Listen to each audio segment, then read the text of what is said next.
I still remember the exact moment I realized somebody had made a mistake so expensive it was going to change several lives. Not because anyone called me, not because a lawyer sent a letter, and definitely not because my neighbor suddenly developed a conscience. I realized it when I came around the last bend of my driveway after a week-long fishing trip and saw a concrete foundation sitting exactly where my driveway was supposed to be. For a second, I honestly thought I was looking at the wrong property. I actually stopped the truck, looked around, and checked my surroundings like some confused tourist. Same pine trees, same mailbox, same gravel road, same cabin tucked back in the woods. But now there was also a giant rectangle of fresh concrete blocking the only legal access to my home. And the worst part was, somebody had built it while I was gone. My name is Garrett Holloway, and for nearly 15 years I've lived on 8 quiet acres outside a little town called Red Creek Valley. It's the kind of place where people wave from pickup trucks, leave tools in their sheds without locking the doors, and generally stay out of each other's business unless somebody needs help pulling a tractor out of a ditch. I bought the property after a difficult divorce. Back then I wasn't looking for luxury. I was looking for peace. The cabin wasn't much to look at, but it sat at the end of a long winding driveway that cut through tall pines and opened into a clearing where you could hear nothing but wind, birds, and sometimes coyotes at night. That silence became part of my life, part of who I was. Over the years I repaired every section of that driveway myself. I spread gravel, cleared fallen trees after storms, filled washouts after heavy rain. There were mornings I'd spend 4 hours working on it before drinking my first cup of coffee. People who live in cities probably won't understand this, but when you maintain something with your own hands for years, it becomes more than property. It becomes personal. Everything was fine until my new neighbors arrived. Their names were Derek and Vanessa Pierce. They moved from Seattle after selling some tech company, or at least that's what people in town said. Nobody knew exactly how much money they had, but judging from the luxury SUVs, custom building plans, and contractors constantly visiting their property, the answers seemed to be plenty. The first time I met Derek, he seemed friendly enough. Curious. Polite. He asked questions about the area, local regulations, contractors, wildlife. We stood near the property line for almost 20 minutes talking. Looking back, there was one moment I should have paid more attention to. He pointed toward my driveway and said, "That's a lot of land dedicated to a road." At the time I laughed and said, "Well, it's the only way I get home." He smiled. "Seems like a waste of usable space." I remember thinking it was a strange comment. Then I forgot about it. Months later, I would replay that conversation in my head 100 times. Standing there that afternoon staring at the concrete foundation, I called Derek immediately. He answered on the third ring. "Garrett," he said cheerfully, "how was the fishing trip?" I looked at the foundation blocking my driveway and felt my jaw tighten. "Derek, why is there a building foundation across my access road?" There was a pause. Not a confused pause. More like somebody deciding how honest they wanted to be. "Oh, that," he said casually. "That's going to be our detached garage. It's sitting on my driveway." Another pause. "Our contractor says the property line runs differently than you think." I laughed once. A short, humorless laugh. "My survey says otherwise." His tone changed immediately. "Well, our surveyor disagrees." "Then one of them is wrong." "Maybe." I stared through my windshield at $20,000 worth of concrete sitting where it absolutely did not belong. "I can't get to my house." "You can drive around it for now." "Through the woods?" "Temporarily." That's when something inside me shifted. Not anger exactly. Not yet. Just disbelief. The kind of disbelief you feel when someone says something so ridiculous your brain needs a moment to catch up. "Derek, you're blocking legal access to my property." His voice became colder. "Look, Garrett, we've already invested a lot of money in this project." "That's not my problem." "Then maybe you should talk to an attorney." And just like that, he hung up. I sat there in silence listening to the wind move through the trees. The foundation wasn't an accident anymore. It wasn't a misunderstanding. It wasn't a contractor measuring wrong. Somewhere between pouring that concrete and hanging up that phone, Derek Pierce had made a decision. He believed that if he built enough of the structure, spent enough money, and acted confident enough, eventually I'd give up and let him keep it. What he didn't know was that I had spent 15 years protecting my little piece of peace in Red Creek Valley. And the very next morning, I was going to sit across from a lawyer who would explain exactly how expensive that assumption was about to become. The next morning I drove straight into town and parked outside the office of a man named Russell King. Around Red Creek Valley, Russell had a reputation that every good attorney secretly hopes for. He wasn't known for being aggressive. He wasn't known for being flashy, and he certainly wasn't known for chasing publicity. What he was known for was winning cases when the facts were on his client's side. And after spending less than 15 minutes looking at my documents, he leaned back in his chair and said something that immediately lowered my blood pressure. "Garrett, this isn't a complicated property dispute." I raised an eyebrow. "Feels complicated." He smiled. "Only because your neighbor is acting like it is." He spread the surveys across his desk. One was the original survey recorded with the county decades earlier. Another was a newer survey I had commissioned after buying the property. Then he pulled aerial maps from county records. Every line matched. Every measurement matched. Every legal description matched. There wasn't even a gray area. Derek's foundation wasn't slightly over the line. It wasn't accidentally crossing a corner. It sat directly across a section of my driveway that was entirely within my property boundary. Russell tapped the paperwork. "I've seen mistakes before. This isn't one." "What do you mean?" He folded his hands. "To build that foundation, they cleared land, measured distances, excavated soil, poured concrete, inspected forms, and coordinated contractors. At multiple stages, someone had opportunities to notice where the property line was.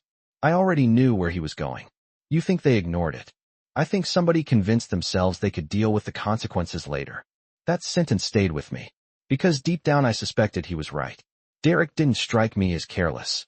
He struck me as someone accustomed to getting what he wanted. The kind of person who viewed obstacles as temporary inconveniences rather than permanent limits. Russell sent a formal demand letter that afternoon. The letter was simple. Remove the encroaching structure within 10 days. Restore access. Avoid litigation. A reasonable request. Unfortunately, reasonable requests only work on reasonable people. 4 days later, the response arrived. It came from an expensive law firm based 3 states away.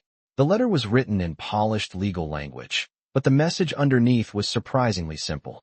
Derek had relied on contractor measurements. Significant money had already been invested. They wished to discuss alternatives. One proposed alternative immediately caught my attention. They wanted a permanent easement across the portion of land occupied by the garage.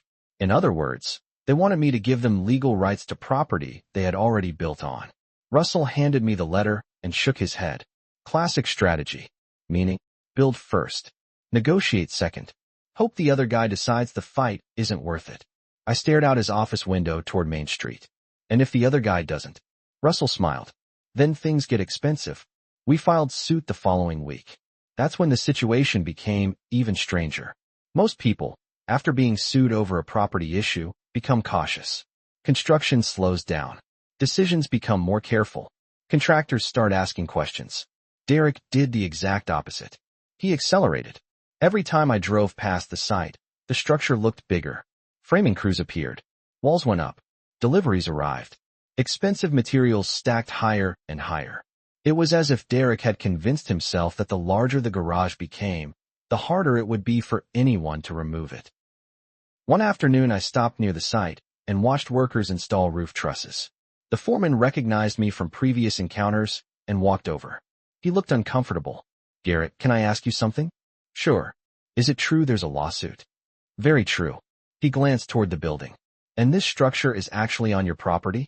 "According to every survey in existence." The man sighed. "That's what I was afraid of." "Why?" He lowered his voice.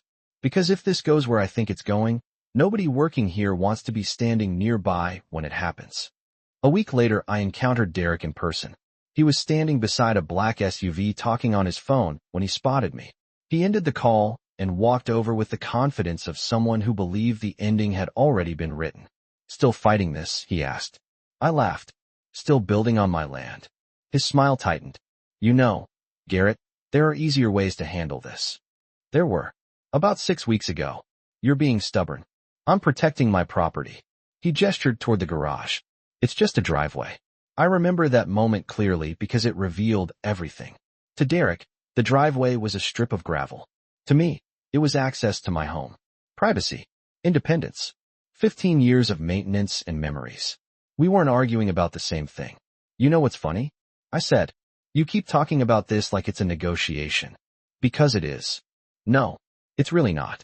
His expression hardened. Everybody has a price. I shook my head. And that's where you're making your mistake. For a brief moment, neither of us spoke. Wind moved through the pine trees overhead. Construction equipment hummed in the distance. Then Derek laughed. We'll see. As I drove away, I realized something that bothered me more than the foundation itself. Derek genuinely believed he was right. Not legally. Emotionally. He believed money created momentum, and momentum created leverage. He thought enough investment would force everyone around him to compromise. The problem was that property law doesn't care how confident you feel. Weeks passed. The story spread throughout Red Creek Valley.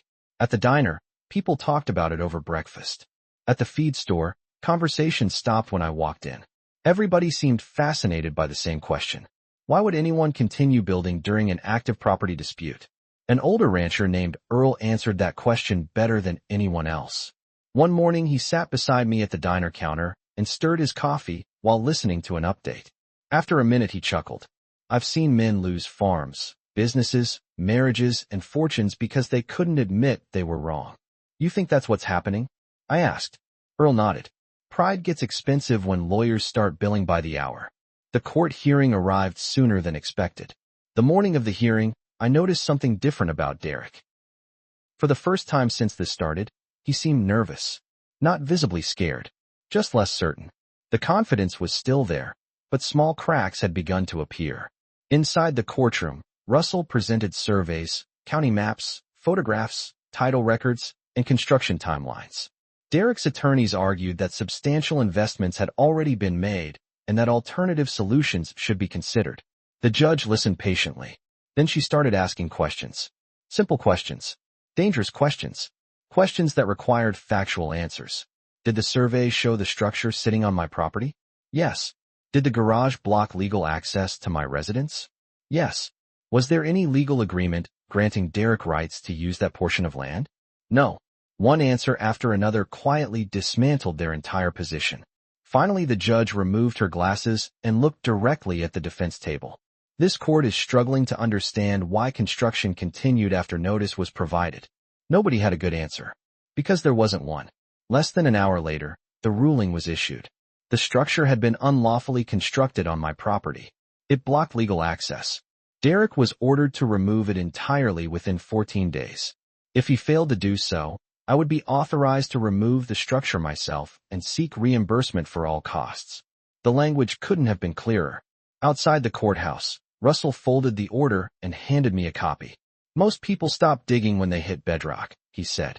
Let's hope your neighbor is most people. I wanted to believe he was right. I really did.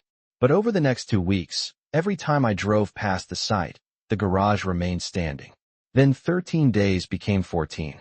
14 became 15. And when the deadline finally expired, the structure wasn't being dismantled. It was nearly finished.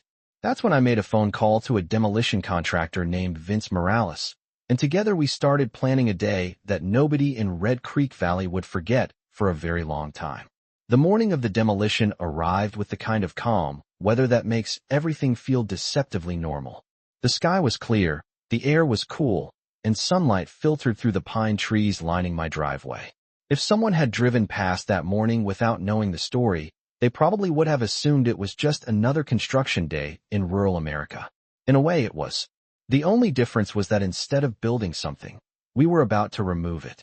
Vince Morales pulled in shortly after 7 with 2 excavators, a dump trailer, and a crew that looked like they'd done this 1,000 times before.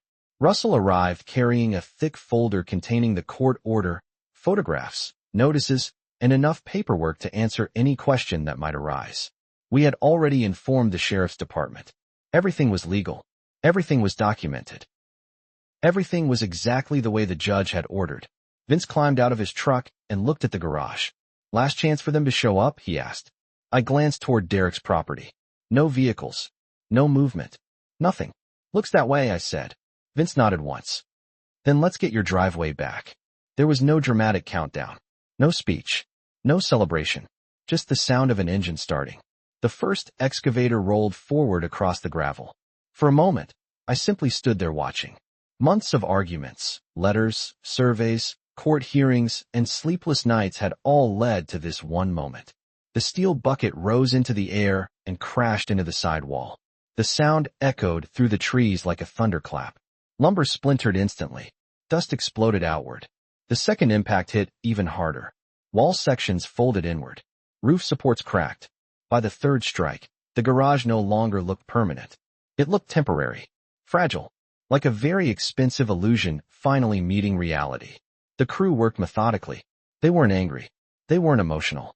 They were simply following a court order one piece at a time. Concrete was broken apart. Rebar twisted free. Roofing materials collapsed into piles. Every hour that passed erased another week of construction. Around lunchtime, a black SUV appeared at the end of the road, moving far faster than it should have been.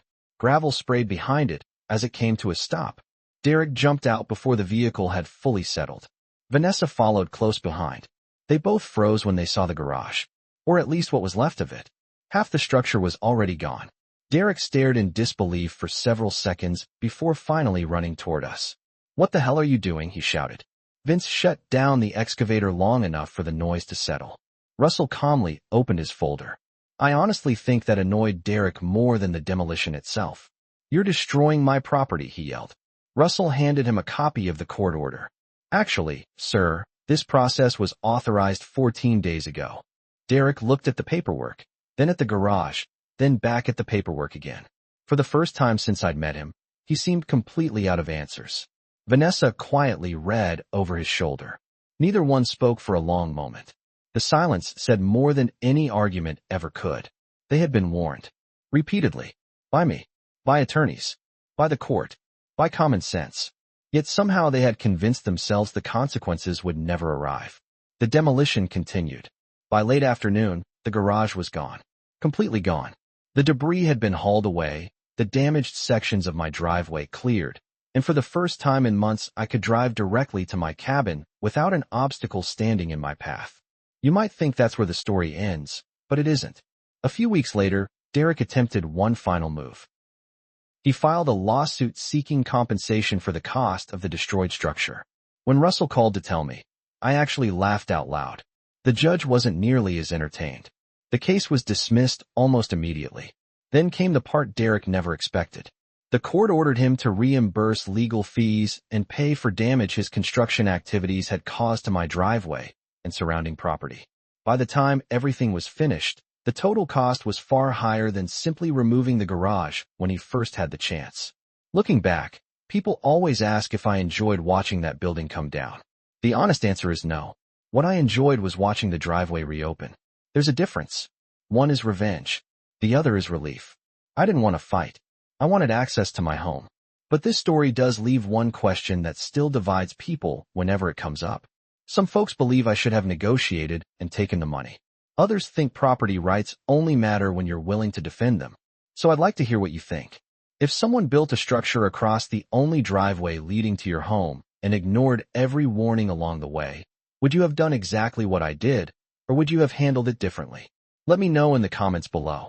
And if you enjoy real property dispute stories where pride, money, and consequences collide, don't forget to like, subscribe, and share. Sometimes the most expensive lessons aren't taught in a courtroom. They're taught by an excavator.